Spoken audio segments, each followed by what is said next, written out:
하나님 말씀 미가서 4장입니다. 미가서 4장 1절에서 끝절까지 말씀 교독합니다. 1절 말씀 제가 먼저 받들어 봉독드립니다. 말일에 일어나는 여호와의 전에 산이 산들의 꼭대기에 굳게 서며 작은 산들 위에 뛰어나고 민족들이 그리로 몰려갈 것이라. 미가서 4장 10절에 어제 표현한 이 바벨론이라고 하는 이 표현, 계시록에 있는 표현이라든지 큰 성 바벨론이여 무너졌도다 큰 성 바벨론이여. 또 음녀를 또 바벨론이라 하는 표현을 하고 있습니다. 미가서가 묵시라 되어 있어요. 바벨론까지 가서 바벨론까지 이르러 거기서 구원을 얻으리니.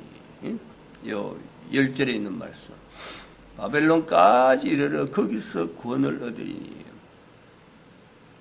에스겔 선지서를 할 때도 지나왔고 예레미야 할 때도 지나왔고 또 큰 성 바벨론이라고 하는 그 계시록을 할 때도 지나왔지만은 바벨론이라고 하는 이 미가서에 있는 이 독특한 표현, 그리고 미가서 지금 4장의 전체적인 분위기에서 바벨론이라고 하는 이 의미는 어떤 의미가 있느냐. 바벨론이라는 환경은 구약 성경 전체의 마지막 부분에 등장하면서 이스라엘의 어떤 마지막 훈련 장소, 그 의미가 있습니다. 바벨론은 그거 외에 그거를 벗어나서 설명될 수가 없는 거예요.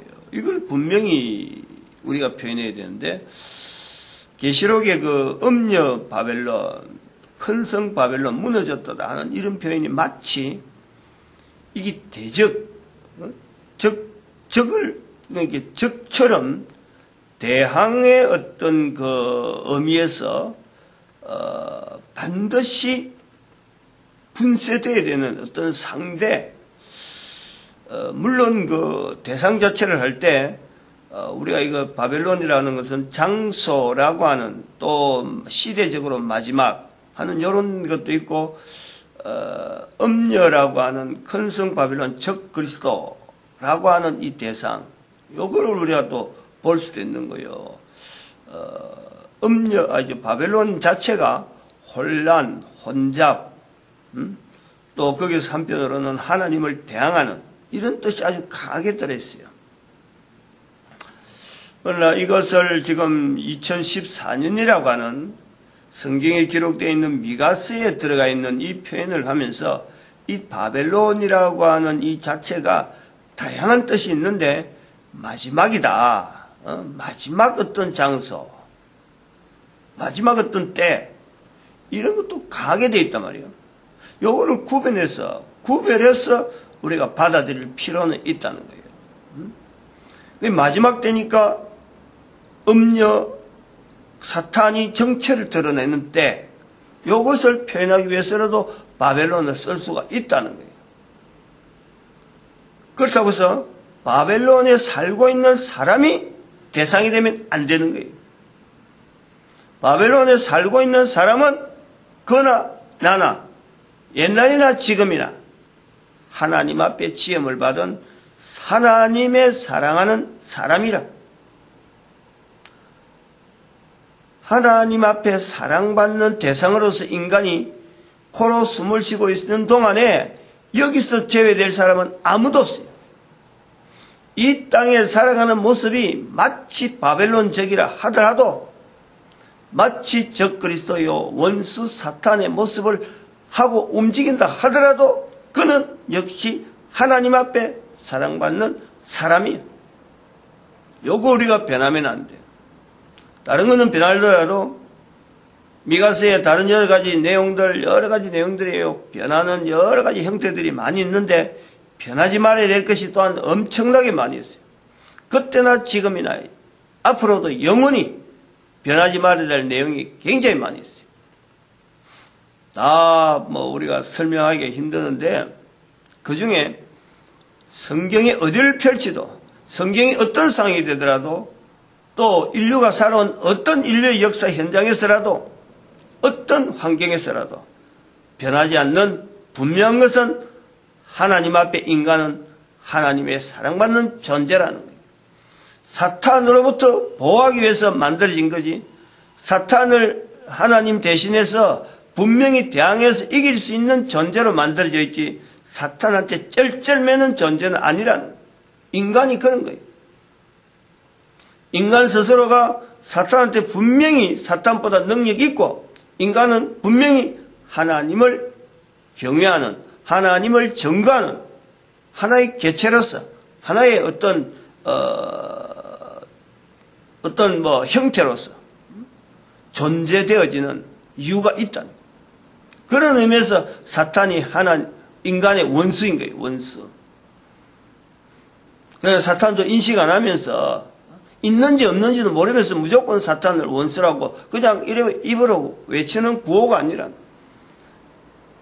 한 인간이 살아가는 삶에는 원수 사탄에 인간을 참 능멸하려고 하는 그 어마어마하고 엄중한 그 계획, 그 기획이 있다는 늘 어느 인간 누구에게든지 있다는 엄마 뱃속에 잉태되어지는 순간에서부터 이것을 벗어나지 못하는 거예요. 그래서 이런 환경, 사탄에서부터 벗어날 수 없는 환경이 바로 이 바벨론이에요. 바벨론. 그것을 깨달아가는 것이 바벨론적인 이 환경을 깨달은 것이 내가 마지막 때를 향해서 가는 죽을 수밖에 없는 인생 속에서 바벨론 속에 살면서 하나님 앞에 우리가 예수 그리스도를 통해서 길을 찾았다. 길을 걸어가는 거예요. 그것이 고행의 길이 되기도 하고 어떻게 보면은 다른 사람들을 위하는 그 봉사생활이라든지 여러 가지 환란을 겪으면서도 나에게 기쁨이 넘치는 그런 삶이 얼마든지 누구에게든지 있다는 거예요. 누구에게든지. 여기 멀리 나가서 옛날 시대라든지 또 앞으로 이런 거 찾아볼 필요도 없어요. 가장 간단한 가정에서 부부의 생활에서부터 벌써 그게 나오는 거예요. 가정, 부부. 남편이 아내를 지극정성으로 얼마든지 위할 수 있어요. 한 아내, 한 남편. 여인은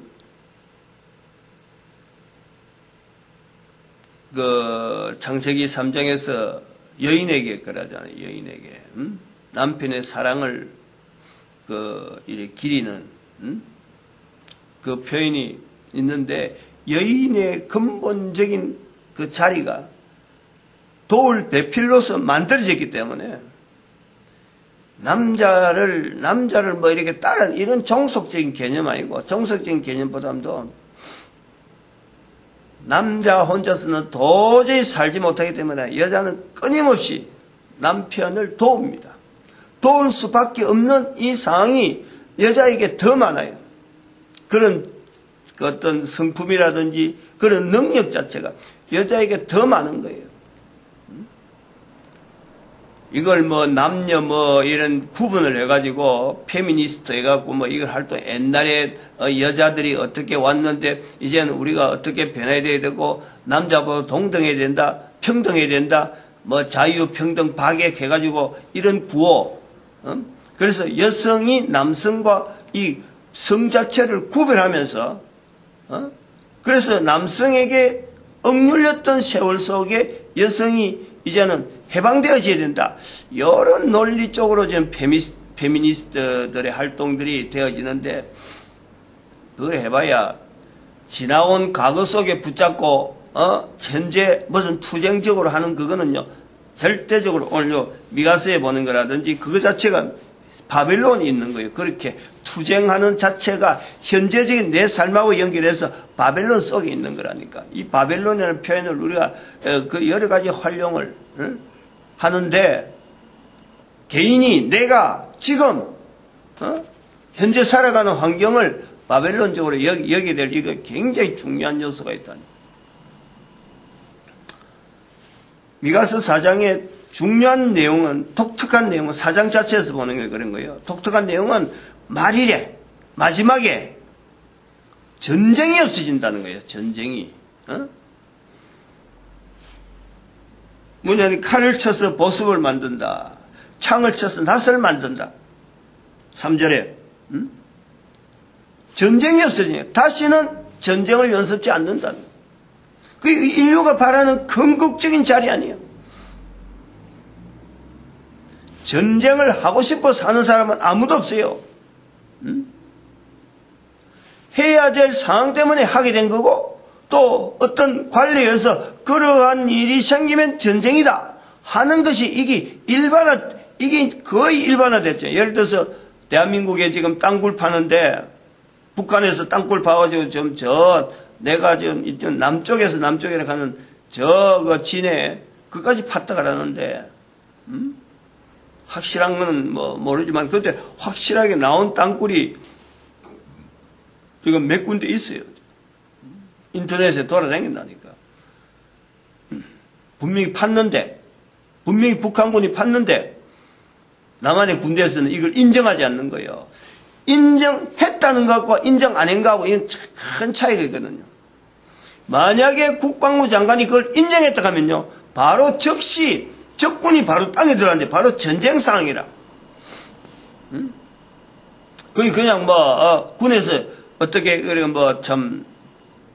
단지 한번 더 파본다 안 파본다 이런 정도가 아니라 우리 땅에서 일어나는 전쟁 상황이라니까.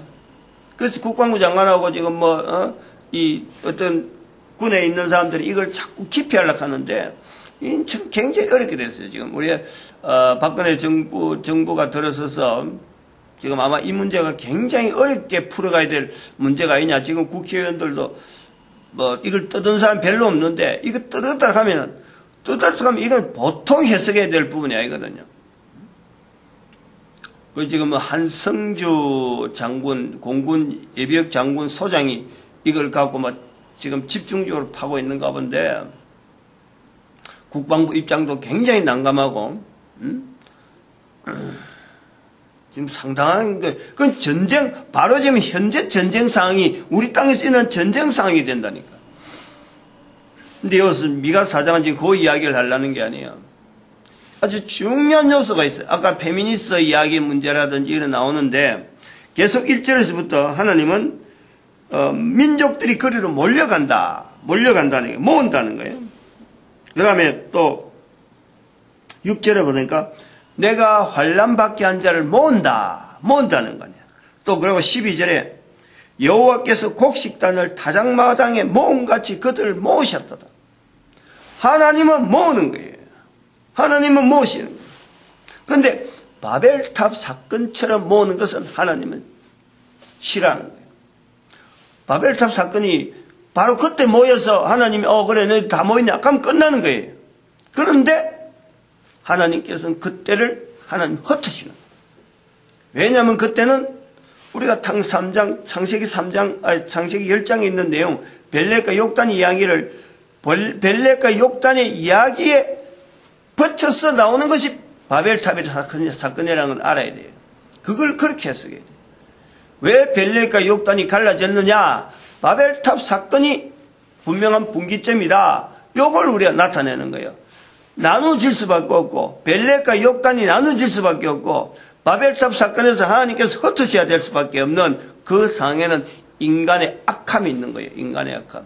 물론 벨렉과 욕단 사이에서 갈라지는 것은 이 벨렉이 형인데, 하나님 앞에서 주어지는 사명, 어찌 보면은 참 빛을 찾아서, 밝음을 찾아서 어떤 주어지는 인간 전체가 하나님 앞에 주어지는 구원을 이룬다 했는데, 여기도 바벨론까지 이르러 구원을 얻는다, 구원을 얻으리니 이렇게 했는데, 우리가 빛 광복이라 하는 이런 표현을 쓰는 자체가 이게 바로 창세기 10장으로 바로 들어가는 거라니까. 바벨탑 사건에서 캄캄한 대로 모래였고, 그건 사람을 죽이려고 무덤을 만드는 거라고. 바벨탑은 그 상황이었다니까. 노아 홍수에서부터, 노아의 시대에서부터 죽음에 대한 것을 경험하는 인간들에게 그 8명이라도 살려놓은 하나님의 섭리가 있는 거예요. 나머지는 전부 다 죽이려고만 서로 찾는데 그 배를 통해서 살린 거예요. 그런데 그 사람들이 무리를 해서 나중에 세월이 좀 지나니까 다시 니무롯이란 어떤 특이한 사냥꾼을 통해서 사람을 죽이는 장치를 만드는 것이 이게 이름을 불러서 바벨탑이란 말이에요. 바벨탑. 그런데 그 바벨론에 구원이 있다는 거예요. 이게 광명이라는 거예요. 이게 현재적으로 내가 살아가는 삶 속에서 바로 지금 현재 바벨론적인 이 환경 속에 이스라엘 백성들이 포로가 있는 상황하고 연결되어지는 거예요. 하나님을 믿어야 될 백성들이 하나님을 믿는데 좀 소홀해하고 게을리하니까 바벨론까지 들어간 거 아니에요. 들어가보면 완전히 우상천지지. 그러니까 그제서 하나님 앞에 하나님을 믿고 하나님을 섬긴다는 것이 얼마나 이게 참 바람직하고 다시는 우상숭배하지 않는 장소가 되어지는 이스라엘 역사. 예수님 오시는 거예요. 이 전체적인 흐름에 이 대단히 중요한 맥이 있다니까. 이걸 딱 잡아야 돼. 예수님 오시고 나서부터 모든 인간들을 이제 모으시는 거예요. 모든 인간을 모으는 거예요. 그것을 우리가 부활 통일 시대라고 하는 지금의 2014년, 2012년부터 그걸 내다보는 거지. 그러니까 1945년 이스라엘을 회복시키시는 하나님의 섭리를 보면서 그걸 2012년에 반간에 한 70년 후에 2012년에 보니까 하나님의 놀라운 섭리가 이스라엘을 회복시키는 걸 통해서 모든 인간들을 하나의 인류로 모으시는 하나님의 섭리를 바라보고 우리가 선포를 한 거지. 부활. 예수님의 부활을 통해서 모든 인류의 어떤 부활의 소망을 두고 죽을 수밖에 없는 인간, 죽음에서 회복되어지는 이 부활, 그리고 모든 인간들이 통일적으로 하나를 모은다는 거예요. 하나의 통일이 되어서. 그 구조가 11조, 각 나라마다 11조를 하고, 나라 단위로 형성되어지는 이 사회를 어쨌든 간에 이게 유지가 돼야 되지, 다시 허물어갖고, 나라가 다시 분리되어지면서 전쟁 상황으로 들어가면 안 된다. 이 공산, 지금의 인류의 문명을 제한시켜서 더 이상 문명 발전해갖고 사람을 죽이고 빈부 차이를 나라 단위에 이렇게 차이가 나는 이런 사회를 하지 않고 공산, 아프리카에 있는 미개인이나 저 아마존 강에 있는 사는 미개인이나 큰 나라 도시에 빌딩 속에 있는 사람이나 결국은 하나님 앞에 사랑받는 분명한 인격체, 그걸 인식하면서 온 인류를 하나의 어떤 단위체제, 그런 인식이요 우리 개인이 있어야 되는데 누구부터 시작되어야 되느냐? 대한민국 사람부터 시작되어야 되는 거야. 대한민국. 그래서 이런 내용들이 요 미가 사장이 바로 이 흐름 자체가 바로 여기 하나님께서 모은다는 거예요. 하나님께서. 그 모으는 방법에 아까처럼 여성에 대한 이 페미니스트 같은 이런 자체도 현재적으로 보면은 과거에 했던 내용을 가지고 현재 여성의 어떤 권리 쌓고 평등 쌓고 하고 나가는데 여성이 그렇다고 해서 전쟁하는 데서 총을 들고 나가면서도 여성을 평등 외치는 이런 그 잘못된 모순, 자기 모순 속에 빠지는 거예요. 과거에 갖고 인간을 남자와 여자를 구분하기 위해서 남성에서 구분되어지는 여성을 말하기 위해서 하나님은 여자를 만들지 않았다. 남자를 도우는, 또 그러고 남자와 여자의 관계가 철저하게 서로 도우는 관계, 이걸 회복시키는 과정 중에 있다. 부활 통일 시대는 바로 그런 걸 지향해서 우리가 서로 간에 이야기하고 언어들이 자꾸 생성되게 만들어가는 거죠. 처음에 한두 사람이 해갖고는 안 되지만은 똑같은 어떤 구조를 통일적으로 나가면요 된다는 거예요. 그런 요소들 내가 몇 가지 해놨으니까 그냥 읽어만 줄 거예요. 시간이 없어요.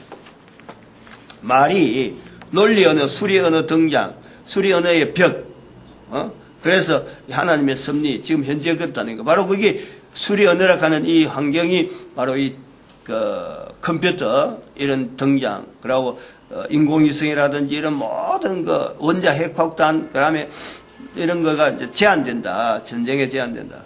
가인의 살인, 라멕의 살인, 노아 시대 살인, 노아 홍수, 모으는 사람의 살아있는 사람을 모으는 살 수 있는 사람.